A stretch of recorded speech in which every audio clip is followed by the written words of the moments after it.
ऐसा दोबारा न हो किसी के साथ बिहार में, और जिन्होंने ऐसा किया उनको इस किए की सजा भी मिलनी चाहिए और मिलेगी ही। इस घर में कोई संगमरमर तक नहीं था, फिर भी लोग इसको उखाड़ कर लेकर गए, जिस पर हवा और पानी पर रोक नहीं लगाया जा सकता। प्रशासन के लोग आए और यहाँ का चापाकल और नल तक उखाड़ कर ले गए, कुर्की कर ली गई। नहीं, नल मेरे घर में नहीं था, वो नहीं था। हाँ। चापाकल था और चापाकल मेरा उखाड़ लिया गया। मेरा छोटा भाई की पत्नी जो नई मतलब कि बहू है इस घर की, उसके घर का जो है गेट, चौखट, जंगला सब उखाड़ लिया गया। ये मेरे दादाजी ने घर बनवाया था। और ज़रा बताइए, वो दादाजी जो देश की रक्षा किए, भारतीय सेना में थे, हाँ, उन्होंने बनवाया था। और उसके बावजूद मतलब कि ऐसा किया गया। वो चापाकल मैं आपको दिखाना चाहता हूँ, यहाँ पे बगल में चापाकल है, वहाँ पे आ जाइए। इधर क्या इतना बड़ा अपराध कर दिए थे मनीष जी की, जो है इनके घर पर कुर्की हुई और चापाकल सब उखाड़ा गया? इतना बड़ा अपराध था इनका, या सिर्फ इनको साजिशों की वजह से फंसाया गया? अपराध नहीं, ये तो जनता की आवाज है मनीष कश्यप जी। इनका मैंने जितनी भी आज तक बातें सुनी है वो जनहित की बातें हैं, जनता के लिए है। और फिर वो सरकार क्या जो जनता की आवाज से डर जाए। हम नरेंद्र मोदी जी के साथी हैं। हम यहाँ आए हैं तो ऐसा थोड़ी है कि वो अवेयर नहीं है, उनको पता है कि आज मैं मनीष के घर जा रहा हूँ। तो उद्देश्य इतना ही है कि किसी की अभिव्यक्ति पे, किसी की स्वतंत्रता पे और किसी के जनहित के लिए आवाज उठाए जाने पे अगर उसको कोई सुनने की बजाय सजा देता हो, ये तो सुनने की बात है। हम इनकी कई बातें सुन करके उससे अच्छा निर्णय लिए हैं। तो सिंपल सी बात है कि इस लड़ाई में मनीष अकेले नहीं है। आप लोग साथ देंगे? अब यहाँ तक आए हैं तो हम साथ। आप साथ देंगे या पार्टी साथ देगी? हम जब यहाँ तक आए हैं तो अब मनीष अकेले नहीं। आने वाले दिनों में माना जाएगा कि मनीष जी बीजेपी के साथ होंगे। अब ये तो देखिए, मैं एक पत्रकार हूँ, मैंने 5000 वीडियो बनाया है। इनके सामने मैं कह रहा हूँ, 4000 वीडियो में बीजेपी शासित प्रदेशों में घूम घूम के बनाया हूँ। नरेंद्र मोदी जी से भी कड़वे सवाल पूछा, अमित शाह जी से भी पूछा, इन लोगों से भी पूछा, बीजेपी के बहुत सारे सांसद हैं बिहार में, उनसे भी पूछा। उन लोगों ने कभी मेरे घर का कुर्की नहीं किया। उन लोगों ने कभी जो है मुझे दबाने का प्रयास नहीं किया, मुझे सताने का प्रयास नहीं किया। उन लोगों ने मेरे घर का कुर्की जो है बिहार में किन लोगों ने करवाया है आपको पता है। जो बिहार में जंगल राज को और बड़ा करना चाहते हैं और हम लोग जंगल राज को ख़त्म करना चाहते हैं, उन लोगों ने मेरे घर का कुर्की कराया था। क्या अपराध था मेरा? इतना बड़ा अपराध था कि मेरे घर का कुर्की हो जाए? इतना बड़ा अपराध था। जेल से निकलने के बाद तो मनीष कश्यप को लगातार समर्थन मिल रहा है। लोगों को सच्चाई पता चला। मनोज भैया को तो मैं तहे दिल से धन्यवाद देना चाहता हूँ। ऐसे ऐसे लोगों का दिल जो है समंदर से भी ज़्यादा गहरा होता है, जिसकी गहराई आप नाप नहीं सकते हैं। ज़रा सोचिए, अभी मेरे दरवाजे पे 50,000 से ऊपर लोगों का भीड़ है, कम से कम। प्रशासन जितना होना चाहिए, बिहार पुलिस के जितने जवान होने चाहिए, नहीं है वहाँ पे। क्यों नहीं है? मनीष कश्यप के घर पे दिल्ली के एक सांसद, पूर्व प्रदेश अध्यक्ष बीजेपी के आ रहे हैं। कम से कम इनकी सुरक्षा की जिम्मेवारी तो ली जानी चाहिए थी। यहाँ पे कम से कम 100 पुलिस वाले तो होने चाहिए थे। जाके देखिए बाहर कितना भीड़ है, देखिए। तो ये चीज़ें हैं यहाँ पे। कहीं नहीं तो कहीं जो है आवाज़ उठाने वाले को दबाया जा रहा है, वो नहीं दबाया जाना चाहिए। और ये आए हैं, मैं तो सौभाग्यशाली महसूस करता हूँ अपने आप को।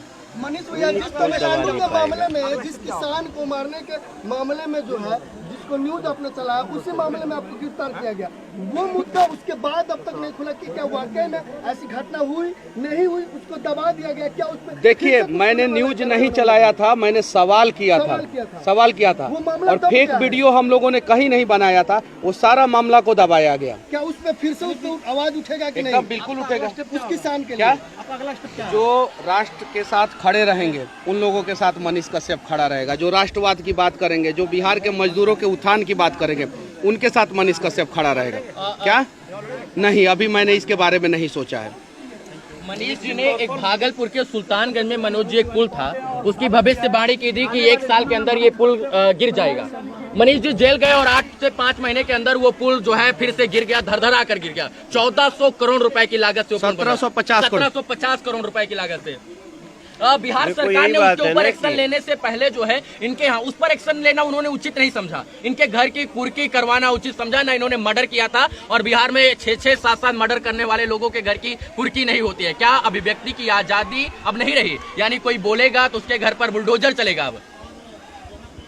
ऐसा करने वाले अपराधी हैं जी, ऐसा करने वाली जो भी शक्तियां हैं वो कानून सम्मत काम नहीं कर रही हैं, और इसलिए तो हम यहाँ पे हैं। और बहुत चीज़ें हम क्या बताएं, बस ये समझ लीजिए कि हम आए हैं तो कुछ सोच के ही आए हैं, और मनीष की ये लड़ाई हम सभी की लड़ाई है। आप जेल आ रहे थे मनीष जी से मिलने के लिए, नहीं मिलने लेकिन आप नहीं मिल पाए। कोई क्यों नहीं मिलने दिया गया था आपको? अब यही तो बातें हैं जो बिहार की जनता को भी पता चलनी चाहिए। जी मैं मनीष से जिन परिस्थितियों में मिलने जा रहा था, जी, मिलना आवश्यक था। मैंने पत्रकार को समाचार देने के लिए, न्यूज़ देने के लिए NSA लगाया जाना हम तो पहली बार सुने। जी, तो हम इसलिए खड़े हैं कि अब मनीष कश्यप कोई मात्र एक व्यक्ति नहीं है, वो एक आंदोलन है और उसको थमने नहीं दिया जाए। मनीष भैया, सब संविधान में फ्रीडम टू स्पीच की बात कही जाती है, और नरेंद्र मोदी ने खुद एक वीडियो बनाया है कि यूट्यूबर्स मैं भी हूँ, आप सब हैं, और फ्रीडम टू स्पीच की बात की जाए और आप लोग आवाज़ उठाइए, लेकिन उसी चीज़ को बिहार में दबाया जा रहा है। हम दबने नहीं देंगे, इसलिए तो हम आज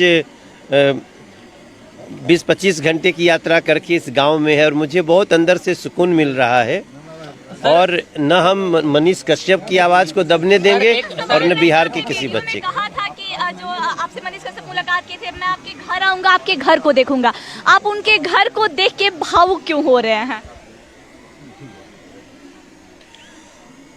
मुझे इस बात का विश्वास हो रहा है कि जनता की आवाज निर्भीकता से रखने के लिए आपको बहुत संसाधन होने की आवश्यकता नहीं है। जो ये घर देखेगा मनीष कश्यप का, ये खपड़ा, ये टूटे हुए खपड़े, कहीं कहीं कराकट लगी हुई, उसके बाद भी वो साहस कहाँ से आता है, ये एक एग्जाम्पल सेट किया है मनीष भाई ने। मनीष कश्यप जी 1-1, 50-50 हजार रुपए, 1 लाख रुपए जाके मृतक परिवारों के यहाँ डोनेशन दे देते, लेकिन अपने घर पर टाइल, मार्बल और पत्थर नहीं लगवाते हैं। फिर भी सरकारें इनकी तरफ ध्यान नहीं देती। सरकार की तो बात ही छोड़िए, एक माँ जो बेबस थी, जो रो कर, जिनका बुरा हाल था, जो सुप्रीम कोर्ट से लेकर हाई कोर्ट तक इस सत्य की लड़ाई को लड़ने का प्रयास करे, यहाँ के लोग उनके साथ नहीं खड़े हुए। नेताओं की मैं बात कर रहा हूँ। देखो, जिन लोगों शायद ने आप उस माँ की बेबसी आज यहाँ पर आए हो तो उन माँ ने 2 बेटे रूप को पाया है, और शायद आप उनकी बेबसी समझ पाए हो। समझ रहे हैं, और उस अत्याचार का अंत होगा। देखिए, मेरा भाई है, सबने मनीष, 1 मिनट, मेरा भाई है, ये बैंक में नौकरी करता था। इधर आ जाओ करण। ये बैंक में नौकरी करता था, इसको मतलब कि मेरे काम से कोई मतलब नहीं था। इसका नौकरी छूट गया, इसका नौकरी छूट गया, इसका नौकरी छूट गया। ये मतलब कि मेरे लिए दौड़ धूप ये सब करना, तो कभी तमिलनाडु जाना, कभी तमिलनाडु में मदुरई, कभी चेन्नई, कभी कहीं कभी कहीं। मेरी माँ जो है सबके आगे जो है झोली फैलाई थी कि मदद कीजिए, मदद कीजिए, मदद कीजिए। कुछ लोग आपके जैसे आगे आए, मदद किए।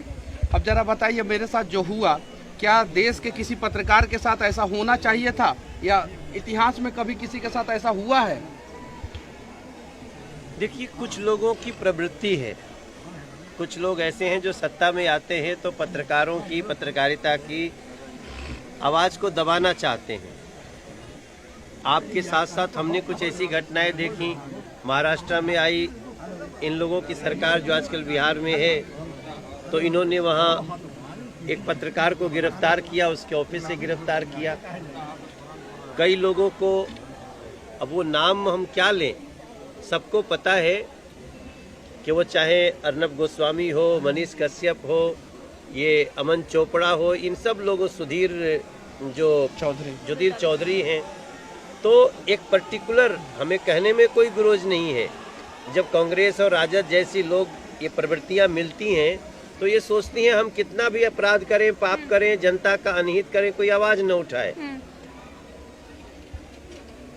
तो अगर आप ऐसा सोचते हैं तो ये मत समझो कि वो पत्रकार की आवाज को आप कुचल दोगे।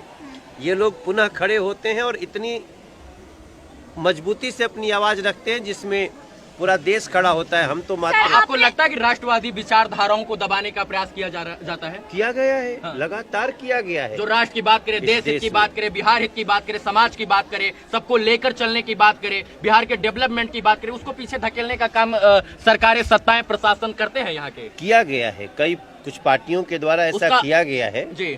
और यही तो जनता को खड़ा होना है। उसका शिकार मनीष जी भी हो गए हैं। 100% हुए। मनीष ने जो दमन झेला है, जो तकलीफ झेली है, मुझे तो याद करते हुए इमोशनल हो जा रहा हूँ मैं। आपने कहा कि मनीष कश्यप के कई वीडियो से मैंने निर्णय भी लिया है, यानी आप भी मनीष कश्यप को फॉलो करते हैं? 100%। हमारा इतना गौरवशाली बेटा है बिहार का वो, तो उसके लिए मुझे गर्व क्यों न हो। और उसके जो संघर्ष हैं उससे बहुत कुछ हमें ऐसा मिला जहां हमें लगा कि एक सांसद के रूप में हमें निकलना चाहिए, एक बिहारी के रूप में हमें निकलना चाहिए, इनको सपोर्ट करना चाहिए। और मैं दुनिया को डंके की चोट पे कहता हूं, मैं भी हूं और हमारे पीछे जितनी ताकत खड़ी है सब कुछ मनीष के साथ है। मतलब पूरी बीजेपी मनीष कश्यप के साथ है? पूरा राष्ट्रवादी लोग मनीष कश्यप के साथ। राष्ट्रवादी लोग मनीष कश्यप के हाँ, साथ एकदम बिल्कुल बिल्कुल। आप चापाकल दिखाने की बात कर रहे थे मनोज जी को। एक मिनट आ जाइए, सिर्फ इस चापाकल को देख लीजिए, यहाँ पे है।